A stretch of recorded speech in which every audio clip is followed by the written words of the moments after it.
Здравейте, Васил Михайлов се казвам, строителен предприемач съм. Строим жилищни сгради в град София. Към момента имаме 10 сгради в строеж. По образование съм юрист, вписан адвокат съм. Дълги години съм подготвял документи и строителна документация за други строители. Впоследствие така реших да доразвия семейния бизнес и да вляза в строителството. Имаме така доста добър екип, специалисти. С господин Ивайло Алексиев ме запозна мой приятел, висш мениджър в IBM, който беше запознат така доста добре с услугата и с възможностите на Ивайло. Откакто започнахме работа, доста положителни неща се случиха и в бизнесите, и бих казал, и в живота ми като цяло. Така, бих казал, че думата хармония може да бъде използвана.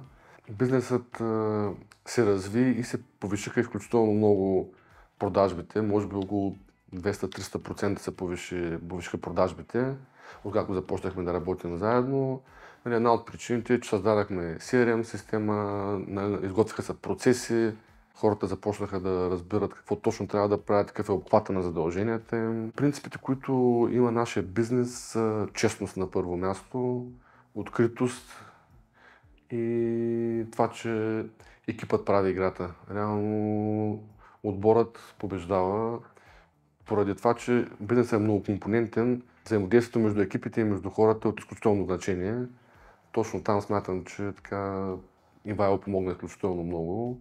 Аз имам лични срещи с Ивайло, менторски срещи, а отделно имаме и с групата на Алексиев екипен коучинг всеки месец. Той е по няколко дена, където доста се работи върху конкретни теми, които са определени в продължение на години напред. Има програма, която се следва, тя е за развитието основно на висшия мениджмънт. Ивайло ми помага и в другите ми бизнеси, защото това е основния. Аз имам и транспортен бизнес в Германия, имам и онлайн бизнеси, където заедно с него правим програмата, целите.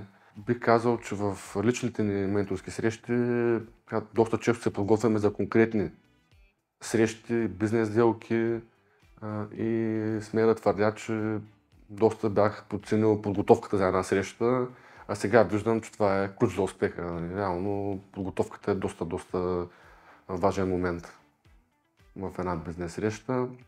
Като заключение бих казал, че ако групата на Алексиев има нужда от клиенти, няма нужда, просто трябва да кажат, че имат свободни часове и ние може да ги вземем.